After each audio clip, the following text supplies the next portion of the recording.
പ്രിയപ്പെട്ട വിദ്യാർത്ഥികളെ, commerce Malayalam YouTube ചാനലിലേക്ക് നിങ്ങൾക്ക് സ്വാഗതം.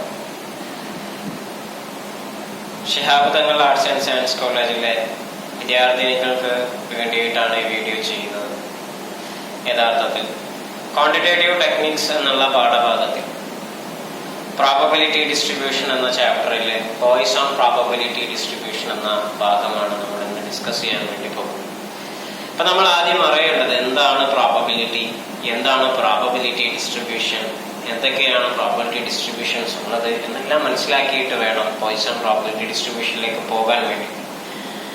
ആവശ്യപ്പെട്ട് കഴിഞ്ഞാൽ ഇതിന്റെ പ്രോബബിലിറ്റി ഡിസ്ട്രിബ്യൂഷനെ കുറിച്ചുള്ളതും discrete probability, binomial probability distribution എന്നുള്ള ഭാഗങ്ങൾ നമ്മൾ ആവശ്യപ്പെട്ട് കഴിഞ്ഞാൽ വീഡിയോ ചെയ്യുന്നതാണ്. ഏതായിരുന്നാലും നമ്മൾ ഡിസ്കസ് ചെയ്യാൻ ബാക്കിയിരിക്കുന്ന പാഠഭാഗത്തിലെ പോയ്സൺ പ്രോബബിലിറ്റി ഡിസ്ട്രിബ്യൂഷൻ എന്ന ഭാഗമാണ് നമ്മളിപ്പം ഡിസ്കസ് ചെയ്യാൻ വേണ്ടി പോകുന്നത്. പോയ്സൺ പ്രോബബിലിറ്റി ഡിസ്ട്രിബ്യൂഷൻ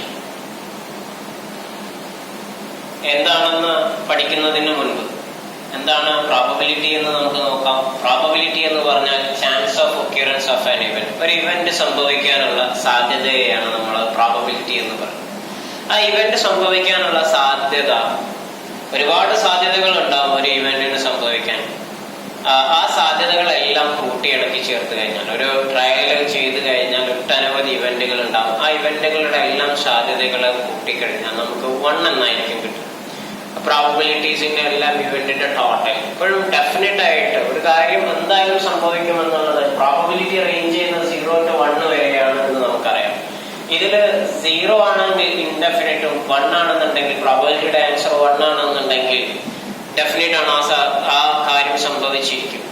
അപ്പൊ അങ്ങനെയുള്ള സമയത്ത് പല സാധ്യതകളെ കൂട്ടിച്ചേർത്ത് കഴിഞ്ഞാലാണ് 1 കിട്ടുക. ഇപ്പം ഒരു കോയിൻ ടോസ് ചെയ്യുന്ന സമയത്ത് 2 സാധ്യതകളാണ് ഉള്ളത്. ഒന്നുകിൽ ഹെഡ് സംഭവിക്കുക, അല്ലെങ്കിൽ ടെയില് സംഭവിക്കുക. ഈ ഹെഡും ടെയിലും സംഭവിക്കുക എന്നുള്ള ഒരു ട്രയൽ, കോയിൻ ടോസ് ചെയ്യുക എന്നുള്ള ട്രയൽ ചെയ്യുന്ന സമയത്ത് ഹെഡും ടെയിലും കിട്ടുക എന്നുള്ള 2 സാധ്യതകളാണ്. അതിൽ ഹെഡ് കിട്ടുക എന്നുള്ള ഒരു സാധ്യതയുടെ പ്രോബബിലിറ്റി എടുത്ത് വെച്ച് നോക്കി കഴിഞ്ഞാൽ P of getting and a head coin. ഒരു ഹെഡ് കോയിൻ കിട്ടാനുള്ള സാധ്യതയെ നമ്മൾ പഠിച്ചു കഴിഞ്ഞാൽ അതിന്റെ പ്രോബബിലിറ്റി കാൽക്കുലേറ്റ് ചെയ്യുക എങ്ങനെയാണെന്ന് നമുക്കറിയാം. M divided by N. Total M എന്ന് പറഞ്ഞാൽ ടോട്ടൽ ഫേവറബിൾ കേസസ്, N എന്ന് പറഞ്ഞാൽ total cases. Total favourable case, ഇവിടെ എത്ര ടോട്ടൽ ഫേവറബിൾ കേസ് ഉണ്ട്? ഹെഡ് കിട്ടുക എന്നുള്ളതാണ് നമ്മൾ ഫേവറബിൾ ആയിട്ട് കരുതുന്നത്. ഇവിടെ ഒരു ഫേവറബിൾ കേസ് ആണ്, ഒരു തവണ ഹെഡ് കിട്ടുള്ളൂ കോയിൻ ടോസ് ചെയ്യുന്ന സമയത്ത്. ടോട്ടൽ കേസസ്, ഒരു കോയിൻ ടോസ് ചെയ്യുമ്പോൾ ടോട്ടൽ കേസ് ഏതൊക്കെയാണെന്ന് നോക്കാം. 2 കേസ് ഉണ്ട്. ഇപ്പൊ 1/2 ഇതാണ് ഒരു പ്രോബബിലിറ്റി എന്ന് പറഞ്ഞു കഴിഞ്ഞാൽ ഒരു ഇവന്റ് സംഭവിക്കാനുള്ള സാധ്യത എന്ന് പറയുന്നത്. ഇനി ഒരു ട്രയൽ ചെയ്യുമ്പോൾ കിട്ടാവുന്ന പ്രോബബിലിറ്റീസ് ഹെഡ് കിട്ടാം, ടെയിൽ കിട്ടാം. ഈ പ്രോബബിലിറ്റി എല്ലാം കൂട്ടിക്കഴിഞ്ഞാൽ ഞാൻ നേരത്തെ പറഞ്ഞു 1 ആയിരിക്കും കിട്ടുക. ഇനി നമ്മൾ P of getting a tail, probability of getting a tail, tail കിട്ടാനുള്ള സാധ്യത. ടെയിൽ കിട്ടാനുള്ള സാധ്യത നമ്മൾ M divided by N എന്ന ഇക്വേഷൻ വെച്ച് തന്നെ ചെയ്ത് കഴിഞ്ഞാൽ 1/2 ആയിരിക്കും. 1 ആണ് ടെയിൽ കിട്ടാനുള്ള ഫേവറബിൾ കേസ്, ടോട്ടൽ കേസ് 2 ആണ്. ഇനി ഇത് രണ്ടും കൂടി കൂട്ടി നോക്കി കഴിഞ്ഞാൽ P of H plus P of T, ഇത് രണ്ടും കൂടി കൂട്ടിക്കഴിഞ്ഞാൽ നമുക്ക് ടോട്ടൽ പ്രോബബിലിറ്റി. ആ total probability 1/2 plus 1/2 is equal to 1. 1 ആയിരിക്കും ടോട്ടൽ പ്രോബബിലിറ്റി. അപ്പൊ ഈ 1 എന്നുള്ള ടോട്ടൽ പ്രോബബിലിറ്റി ഓരോ ഇവന്റ് റാൻഡം വാരിയബിൾസിനും ഡിസ്ട്രിബ്യൂട്ട് ചെയ്ത് കൊടുക്കുന്നതിനെയാണ് പ്രോബബിലിറ്റി ഡിസ്ട്രിബ്യൂഷൻ എന്ന് പറയാം. പ്രോബബിലിറ്റി ഡിസ്ട്രിബ്യൂഷൻ എന്ന് പറഞ്ഞാൽ ഇത്രയേ ഉള്ളൂ. It is A mathematical model which establishes how the probabilities R distributed among the values of A variable. ഒരു വേരിയബിളിന്റെ ഡിഫറെന്റ് വാല്യൂസ് എങ്ങനെയൊക്കെയാണ് അതിന്റെ പ്രോബബിലിറ്റി ഡിസ്ട്രിബ്യൂട്ട് ചെയ്യാൻ വേണ്ടി പറ്റുക എന്ന് ഡിസ്കസ് ചെയ്യുന്നതാണ് പ്രോബബിലിറ്റി ഡിസ്ട്രിബ്യൂഷൻ എന്ന് പറയുന്നത്. അപ്പം നമ്മൾ ഒന്നും കൂടി മനസ്സിലാക്കുക, റാൻഡം വാരിയബിൾസിന് പ്രോബബിലിറ്റി ഡിസ്ട്രിബ്യൂട്ട് ചെയ്ത് കൊടുക്കുന്നതിന് പ്രോബബിലിറ്റി ഡിസ്ട്രിബ്യൂഷൻ എന്ന് പറയും. Random variable. അപ്പൊ നമുക്ക് വരുന്ന അടുത്ത സംശയമാണ്, എന്താണ് റാൻഡം വാരിയബിൾ എന്ന്? റാൻഡം വാരിയബിൾ എന്ന് പറഞ്ഞു കഴിഞ്ഞാൽ ഔട്ട്കം ഓഫ് എ ട്രയൽ. ഒരു ട്രയൽ സംഭവിക്കുമ്പോൾ അതിന്റെ ഔട്ട്കത്തിനെയാണ് നമ്മൾ റാൻഡം വാരിയബിൾ, അതിൽ നിന്ന് കിട്ടുന്നതിനെയാണ് നമ്മൾ റാൻഡം വാരിയബിൾ എന്ന് പറയുന്നത്. ഫോർ എക്സാമ്പിൾ, കോയിൻ ടോസ് ചെയ്യുമ്പോൾ അതിന് ഒരു ഔട്ട്കം ഉണ്ടാവും.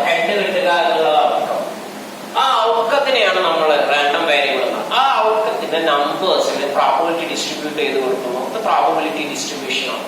സോ നമ്മൾ റാൻഡം വേരിയബിൾ ആയിട്ട് പരിഗണിക്കുന്നത് എക്സ് എന്ന് പറയുന്ന random variable X Y set എന്ന് പറഞ്ഞിട്ടാണ് സൂചിപ്പിക്കുക. എക്സ് എന്ന് പറഞ്ഞു കഴിഞ്ഞാൽ നമ്പർ ഓഫ് ഹെഡ്സ് ആണ് എന്ന് കരുതുക. നമ്മൾ ഫേവറബിൾ ആയിട്ട് കരുതുന്നത് ഹെഡ് കിട്ടുക എന്നുള്ളതാണ്. Number of head. ഒരു പോയിന്റ് ടോസ് ചെയ്യുമ്പോൾ ഹെഡ് കിട്ടാനുള്ള പോസിബിലിറ്റി 0 ഹെഡ് കിട്ടാം, 1 ഹെഡ് കിട്ടാം. അപ്പൊ അവിടെ നോക്കാം, ഒരു ഹെഡ് ടെയിൽ, ഒരു ഹെഡ് കിട്ടാം. ഇനി അത് ടെയിൽ ആണെങ്കിൽ 0 ഹെഡ് ആകാം. ഇങ്ങനെയാണ് നമ്മൾ റാൻഡം വേരിയബിൾസിൽ എഴുതാറുള്ളത്. ഇനി ഇതിന് പ്രോബബിലിറ്റി ഡിസ്ട്രിബ്യൂട്ട് ചെയ്ത് കൊടുക്കുക. ടോട്ടൽ പ്രോബബിലിറ്റി ആയിട്ടുള്ള 1നെ ഡിസ്ട്രിബ്യൂട്ട് ചെയ്ത് കൊടുക്കുന്ന സമയത്ത് നമുക്ക് പ്രോബബിലിറ്റി ഡിസ്ട്രിബ്യൂഷൻ ടേബിൾ കിട്ടും. സോ നമ്മൾ 0 എന്നുള്ളതിന് പ്രോബബിലിറ്റി ഡിസ്ട്രിബ്യൂട്ട് ചെയ്യണം. പ്രോബബിലിറ്റി 0യുടെ പ്രോബബിലിറ്റി 1/2 ആണ്. അതായത് ടെയിൽ എന്നുള്ള ഇവന്റ് കിട്ടുക. ഇനി സെക്കൻഡ് 1 എന്നുള്ളതിന്റെ പ്രോബബിലിറ്റി 1/2 തന്നെയാണ്. സോ ടോട്ടൽ പ്രോബബിലിറ്റി 1 ആയിട്ടുണ്ട്. ഇത് രണ്ടും കൂടി കൂട്ടി കഴിഞ്ഞാൽ 1 ആയിട്ടുണ്ട്. അപ്പൊ ഈ ടോട്ടൽ പ്രോബബിലിറ്റി 1നെ നമ്മൾ ഡിസ്ട്രിബ്യൂട്ട് ചെയ്ത് കൊടുത്തു കഴിഞ്ഞു. ഇങ്ങനെ കൊടുക്കുന്ന സമയത്ത് കിട്ടുന്ന പ്രോബബിലിറ്റി ടേബിളിനെ പറയുന്നതാണ് പ്രോബബിലിറ്റി ഡിസ്ട്രിബ്യൂഷൻ ടേബിൾ എന്നുള്ളത്. ഇനി നമ്മൾ പ്രോബബിലിറ്റി ഡിസ്ട്രിബ്യൂഷന് 2 തരം പ്രോബബിലിറ്റി ഡിസ്ട്രിബ്യൂഷൻസ് ആണുള്ളത്. ഒന്ന് discrete probability distribution, second one continuous probability distribution. ഇനി എന്താണ് ഡിസ്ക്രീറ്റ് പ്രോബബിലിറ്റി ഡിസ്ട്രിബ്യൂഷൻ, എന്താണ് കണ്ടിന്യൂസ് പ്രോബബിലിറ്റി ഡിസ്ട്രിബ്യൂഷൻ എന്ന് നമുക്ക് പറയാം. Discrete probability distribution, continuous probability distribution.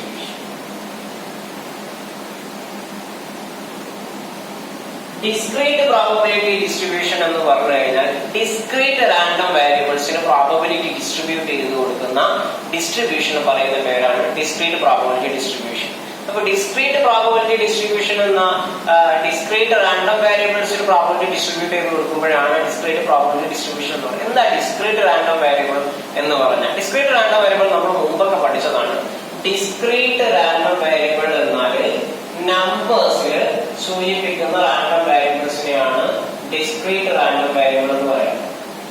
Discrete random variables 0, 1, 2, 3 ഇങ്ങനെയാണ് നമ്മൾ റാൻഡം വേരിയബിൾസ്. ഇപ്പൊ 0 ഹെഡ് കിട്ടാനുള്ള പോസിബിലിറ്റി എത്രയാണ്, 1 ഹെഡ് കിട്ടാനുള്ള പോസിബിലിറ്റി എത്രയാണ്, 2 ഹെഡ് കിട്ടാനുള്ള, അങ്ങനെ എക്സാക്ട് നമ്പേഴ്സിനെ സൂചിപ്പിക്കുന്ന പോസിബിലിറ്റീസിനെ കുറിച്ചുള്ള പഠനമാണ് നമ്മൾ ഉദ്ദേശിക്കുന്നത് എങ്കിൽ നമുക്ക് ഡിസ്ക്രീറ്റ് പ്രോബബിലിറ്റി ഡിസ്ട്രിബ്യൂഷൻ ആണ് നമ്മൾ തിരഞ്ഞെടുക്കേണ്ടത്.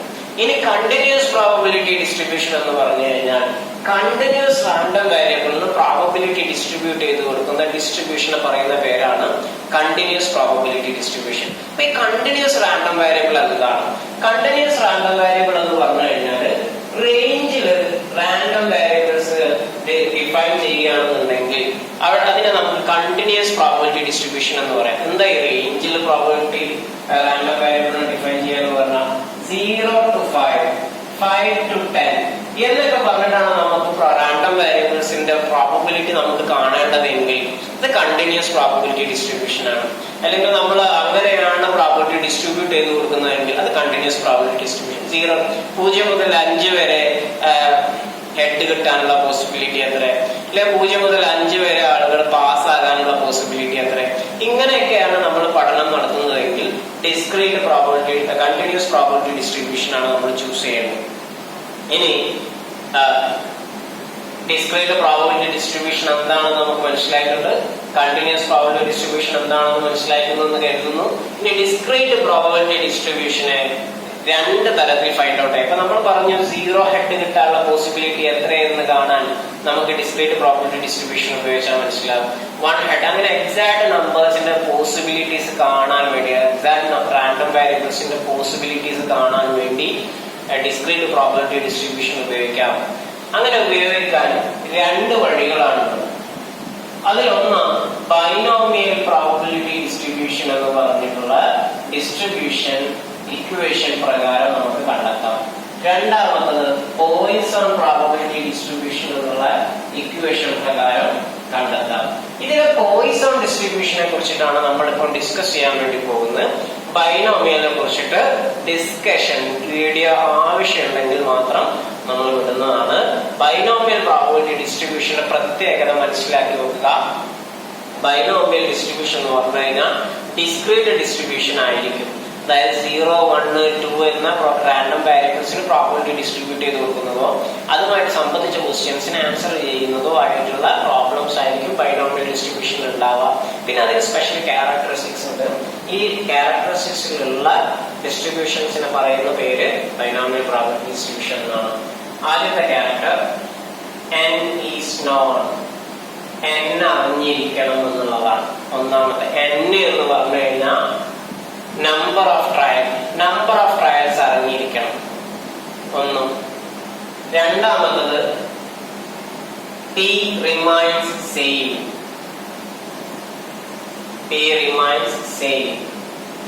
p എന്ന് പറഞ്ഞു കഴിഞ്ഞാൽ സക്സസ് ആണ്. ഒരു ട്രയൽ ചെയ്യുമ്പോഴും അടുത്ത ട്രയൽ ചെയ്യുമ്പോഴും സക്സസിന്റെ പ്രോബബിലിറ്റി സെയിം ആയിരിക്കണം. ഒരു ട്രയൽ ചെയ്താൽ കിട്ടുന്ന സക്സസിന്റെ പ്രോബബിലിറ്റി എപ്പോഴും സെയിം ആയിരിക്കണം.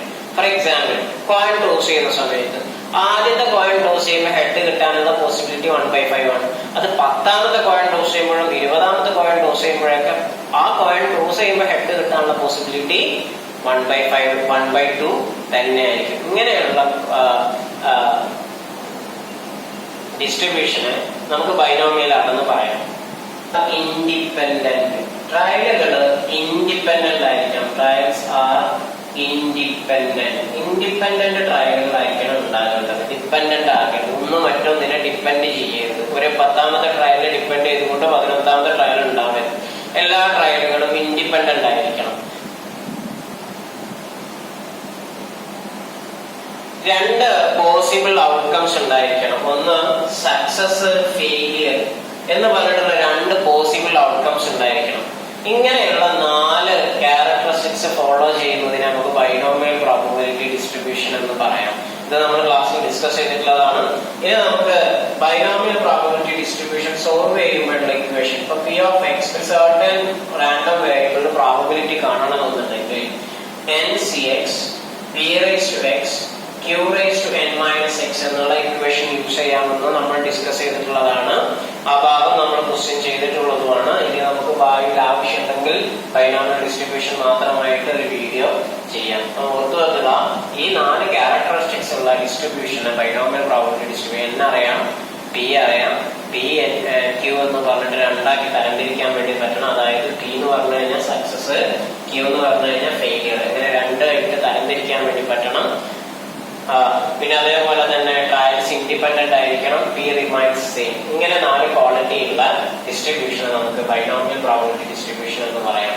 ഇനി ആ ഡിസ്ട്രിബ്യൂഷൻ സോൾവ് ചെയ്യാൻ p of x is equal to NCx p raised to x q raised to n minus x എന്നുള്ള ഇക്വേഷൻ വെച്ച് സോൾവ് ചെയ്യാൻ പറ്റുമെന്ന് വരെ നമ്മൾ പഠിച്ചിട്ടുള്ളതാണ്.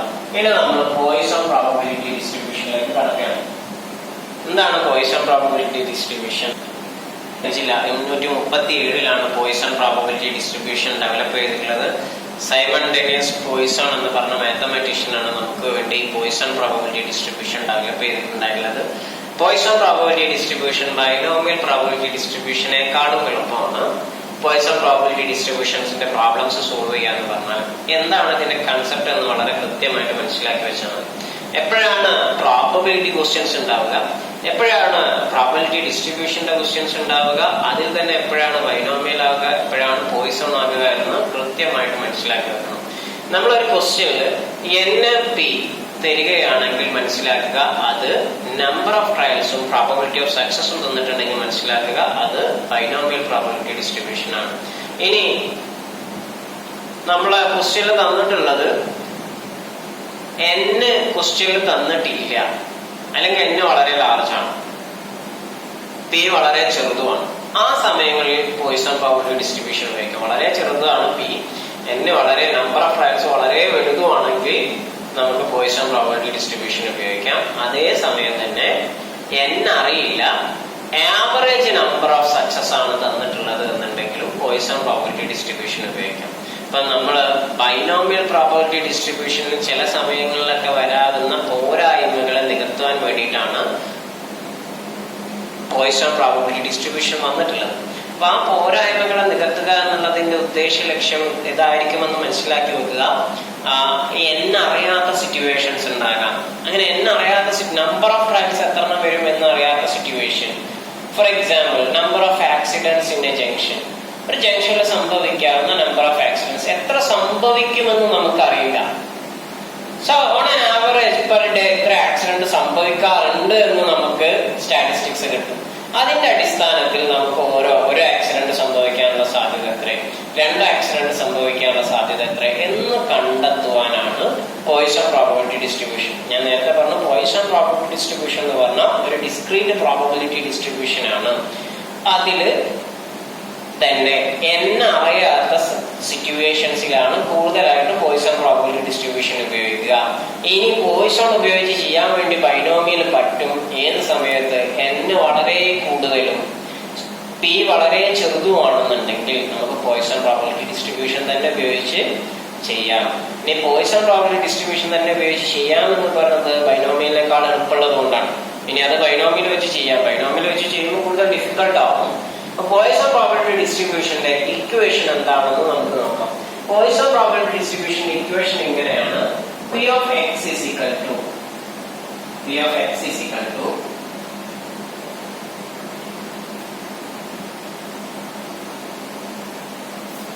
P of x is equal to e raised to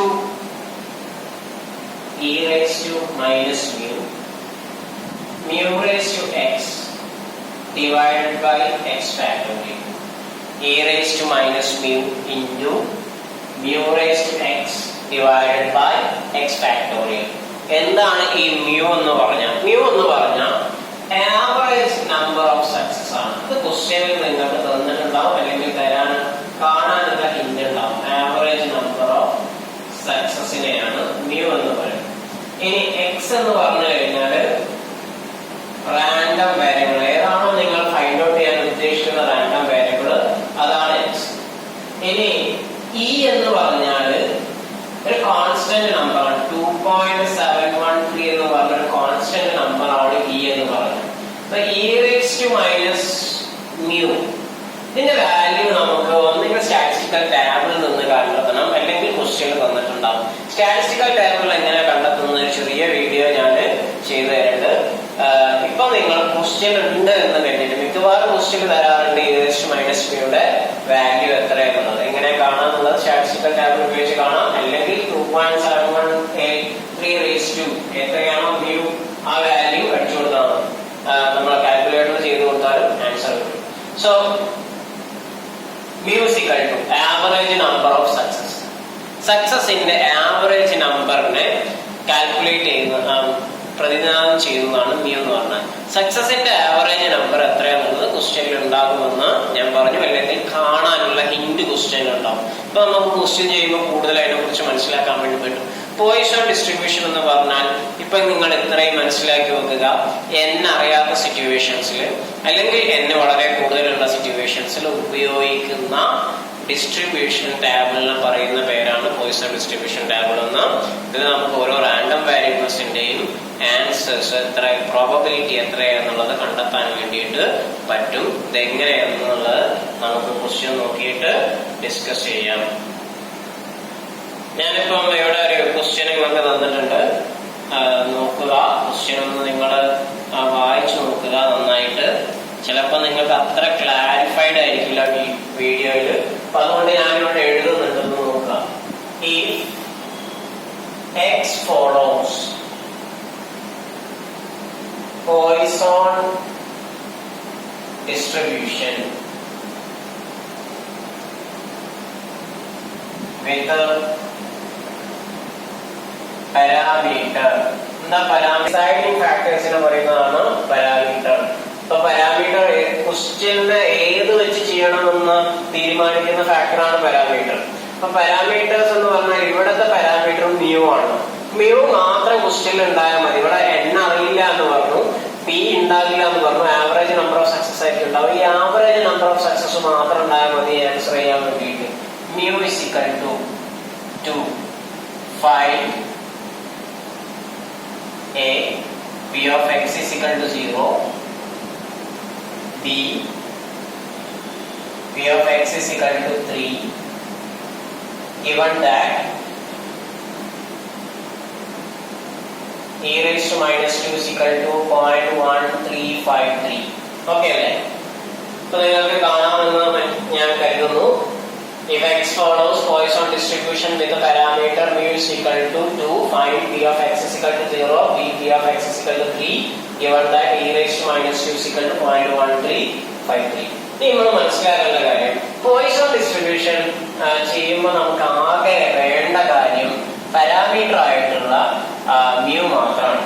ഇനി if x follows Poisson distribution എന്ന question ഇല്ലെങ്കിലും mu മാത്രമുള്ള ക്വസ്റ്റ്യൻ ആണെന്നുണ്ടെങ്കിൽ നമ്മൾ മനസ്സിലാക്കേണ്ടത് ചെയ്യേണ്ടത് പോയിസൺ വെച്ചിട്ടാണ് എന്നാണ്.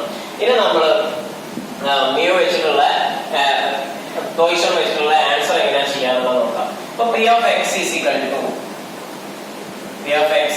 to e raised to minus mu raised to x divided by x factorial എന്നാണ് ഇക്വേഷൻ. നമുക്ക് ഇതിലേക്ക് ആവശ്യമായിട്ടുള്ള ഡീറ്റെയിൽസ് നമുക്ക് കൊടുക്കാം. നമ്മുടെ കയ്യിലിപ്പോൾ മ്യൂവിന്റെ വാല്യൂ മാത്രമാണ്, mu is equal to 2 എന്നുള്ളത് വാല്യൂ. നമുക്ക് P of x is equal to 0 ആണ് നമ്മൾ ചെയ്യുന്നത് നോക്കാം. P of x is equal to 0 ആണ് നമുക്ക് വേണ്ടത്. P of x is equal to 0 ആണെങ്കിൽ P of 0 is equal to e raised to മ്യൂയുടെ സ്ഥാനത്ത് നമുക്ക് മ്യൂയുടെ വാല്യൂ അറിയാം 2 ആണ്, minus 2 into x mu raised to x, mu നമുക്കറിയാം 2 ആണ്, raised to x ന്റെ വാല്യൂ നമുക്കറിയാം 0 ആണ്. നമുക്ക് കാണേണ്ടത് റാൻഡം വേരിയബിൾ ഏതാണോ അതാണ് നമ്മൾ x ന്റെ വാല്യൂ ആയിട്ട് കൊടുക്കുക. 0 ഫാക്ടോറിയൽ, x ഫാക്ടോറിയൽ എന്ന് പറഞ്ഞു കഴിഞ്ഞാൽ 0 ഫാക്ടോറിയൽ. ആൻസർ ചെയ്യുന്ന സമയത്ത് e raised to minus 2 into 1 divided by 1 ആയിരിക്കും വരിക. ഇനി നമ്മളൊന്ന് നോക്കുക, e raised to minus 2 into 1 divided by 1 എങ്ങനെ വന്നത്? 2 raised to 0 ആണ് 1 ആയത്. 2 raised to 0 എങ്ങനെ 1 ആയത് എന്ന് നമുക്ക് 2 raised to 0 നിങ്ങൾ കാൽക്കുലേറ്റർ അടിച്ചു നോക്കുക, 1 ആയിരിക്കും. ഇനി അത് എങ്ങനെ വരുന്നതെന്ന് വേണമെങ്കിൽ വളരെ ഷോർട്ടായിട്ട് ഞാൻ പറഞ്ഞുതരാം. നിങ്ങൾ 3 square 3 raised to 3 3 raised to 1 3 raised to 0 ഇതിന്റെ ആൻസേഴ്സ് നോക്കാം. 3 raised to 3 is equal to 27 ആയിരിക്കും. 3 raised to 2 is equal to ഇത് വെച്ചിട്ട് നമുക്ക് ആൻസർ ചെയ്യാൻ വേണ്ടി പറ്റും 27 divided by 3 is equal to 9 ആയിരിക്കും. ഇനി 3 raised to 1 is equal to നമുക്ക് ആൻസർ അറിയാം 3 raised to 2 എന്ന് പറഞ്ഞാൽ 9 ആണ്. പക്ഷെ ഇത് വെച്ചിട്ട് നമ്മളൊന്ന് സോൾവ് ചെയ്യണം 27 divided by 3. ഇനി 3 raised to 1 എത്രയാന്ന് നോക്കാം. 3 ഇത് വെച്ചിട്ട് സോൾവ് ചെയ്യാം 9 divided by 3 is equal to 3. അപ്പോൾ 3 raised to 1 is equal to 3 ആണെന്ന് കിട്ടി. ഇനി 3 raised to 0 is equal to ഇത് ഡിവൈഡഡ് ബൈ 3 എന്നായിരിക്കും വരിക. അപ്പോൾ ആൻസർ 1 ആയിരിക്കും. അവിടെ ഒരു സീക്വൻസ് ഉണ്ട് ഇങ്ങനെ 27 ആണ് 3 raised to 3 എന്നുണ്ടെങ്കിൽ 27 വെച്ചിട്ട് 3 raised to 2 ന്റെ ആൻസർ ചെയ്യുമ്പോൾ 27 divided by 3 ചെയ്താൽ കിട്ടും. 3 raised to 1 ന്റെ ആൻസർ ചെയ്യുമ്പോൾ ആ ആൻസർ divided by 3 ചെയ്താൽ കിട്ടും. അപ്പോൾ 3 raised to 0 ന്റെ ആൻസർ ചെയ്യുമ്പോൾ ഈ ആൻസർ divided by 3 ചെയ്താൽ കിട്ടേണ്ടത്. അപ്പോൾ ആൻസർ is equal to 1 ആണ്. 2 raised to 0 is equal to 1 ആണ്. 0 ഫാക്ടോറിയൽ നമുക്കറിയാം 1 ആണ് എന്നുള്ളത്. ഇനി നമ്മൾ ഇതിന്റെ ആൻസറിലേക്ക് വീണ്ടും പോവുകയാണ്. e raised to minus 2 ന്റെ വാല്യൂ എത്രയാണെന്നുള്ളത് നമുക്ക് തന്നിട്ടുണ്ട് ക്വസ്റ്റ്യനിൽ 0.1353 ആണ്. ഇനി into 1 divided by 1 is equal to 0.1353 ആയിരിക്കും.